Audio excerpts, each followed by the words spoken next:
Et salut les amis et bienvenue sur Reptimorph. Alors aujourd'hui on se retrouve pour une vidéo on va dire unboxing, car j'ai la chance d'avoir été chez Arthropodia et j'ai acheté on va dire 4 nouvelles espèces. Et l'espèce que je possédais déjà, que j'ai retenté l'expérience niveau menthe. Et après j'ai acheté aussi une espèce qui avait longtemps que je n'avais pas acheté, plutôt une sorte d'insecte, des phasmes. Il y a très longtemps que je n'avais pas acheté de phasmes. Et là je vous présente un coup de cœur parce que je suis tombé sur ça et franchement c'est mon coup de cœur niveau phasme. On va dire pour le début 2018, c'est les Phénacephorus latifémur.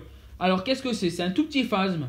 Franchement, conseillé aussi aux débutants, hein, n'hésitez pas si vous voulez vous lancer dans les phasmes. Ne pas faire du Carosus, mais un truc un peu plus cool. Ça, je vous le conseille. Alors, tout petit phasme, 10 cm. Ça mange du lierre, de la ronce. C'est vraiment simple d'élevage. Donc le mâle est super cool, ça fait un bâton avec des cornes, deux petites cornes de diable on va dire. Et les femelles, franchement vous allez halluciner. Elles ont une sorte, on va dire, elles ont des sortes de plumes au niveau de la tête, franchement c'est super cool. Avec des excroissances sur le corps. C'est un des phasmes je crois les plus beaux niveau mimétisme, c'est celui-là. C'est un phasme que je vous conseille si vous voulez débuter, n'hésitez pas. Après il en reste un peu chez Arthropodia. Donc si vous voulez acquérir des phasmes, vous pouvez chez Arthropodia, après il y a d'autres éleveurs. Hein. Je donne Arthropodia parce que je vais chez eux. Mais il y a eBugs, il y a Mantis Passion. Excusez-moi. Une espèce que j'ai déjà possédée, que je vous ai déjà montré au début de Reptimorph. Que je n'ai pas su reproduire parce que ma femelle avait shooté mon mâle. Le souci, on sait très bien qu'avec Clément, si le mâle se fait bouffer, c'est terminé, on n'a plus rien. Mais bon, je vais retenter les Sibylla preciosa. Alors c'est une espèce super cool, une espèce d'ampus. Franchement, vous allez voir... c'est vraiment marrant avec cette couronne au niveau de la tête. Une fois adulte, elle a des ailes bleues. C'est super beau. Bon, après, le désavantage avec celle-là, c'est qu'il faut nourrir à base de mouches. On peut nourrir avec des blattes, mais bon, c'est plus compliqué, on va dire. Donc, franchement, allez voir. De toute façon, je vous montre ça en détail. Ces petits... ces petites menthes vraiment super cool. Alors, après, une espèce que j'ai possédée, que je possède, parce qu'il me reste un mâle, j'ai perdu ma femelle, j'avais acheté un couple. Et là, j'ai perdu la femelle, je sais pas pourquoi. C'est des choses qui arrivent. Hein. Chez les menthes, il y a des fois, ça meurt et on n'a pas de chance. La Pnigomantis medioconstricta. Alors ça, je vous la conseille aux personnes qui aiment les très grosses menthes. C'est une menthe vraiment énorme. Elle est super cool.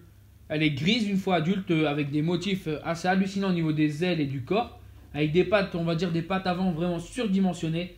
C'est vraiment trop cool. Donc là, j'ai la chance d'avoir 3 femelles, 2 mâles. Donc ça me fait que j'aurai 3 couples à essayer de reproduire. Je crois que je vais m'éclater. Parce que cette espèce, c'est vraiment une espèce que j'adore. Et que je voulais vraiment avoir. J'avais commandé 2 couples et j'ai la chance d'en avoir un petit peu plus. Donc voilà pour cette super espèce. Comme je peux vous montrer, vous voyez. C'est vraiment trop beau. Bon là, elles n'ont pas encore leur couleur. On sait très bien que les couleurs arrivent souvent à la dernière mue chez les menthes. Donc voilà pour cette troisième espèce présentée aujourd'hui. Et après on y va pour la dernière espèce que je vous présente. Une petite espèce que... une moyenne espèce de menthe. J'étais pas censé acheter ça mais bon. En la voyant j'ai trouvé ça vraiment super cool. La Sparasphendala affinis. Une petite menthe avec des toutes petites ailes. Juste pour faire son mimétisme de défense. Parce que vous allez voir, une fois adulte, cette femelle a tellement un gros abdomen. Elle ne sait même pas voler quoi avec ses ailes. Elles lui servent à rien ces ailes, juste à faire sa belle au moment de la défense quoi. Donc après ça, je les ai vus adultes et j'ai trouvé ça assez sympa. Donc j'ai dit pourquoi ne pas essayer. Donc je me suis acheté un petit couple. Donc Parasphendala affinis, ça aussi je vous le conseille aux débutants. Si vous voulez un truc super cool. Après il y a plein d'espèces. Hein.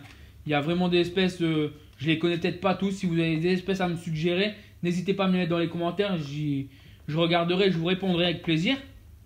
Après, si vous voulez vous lancer dans l'élevage de menthes, n'hésitez pas à me contacter. Hein. Je serai là tout le temps pour vous donner des conseils. Après, si vous voulez me voir en live, je suis là en live souvent le mardi. Et après, je suis là aussi dispo sur Facebook, Snapchat, Instagram. Donc n'hésitez pas à venir à ma rencontre. Et je vous dis à très bientôt sur Reptimorph.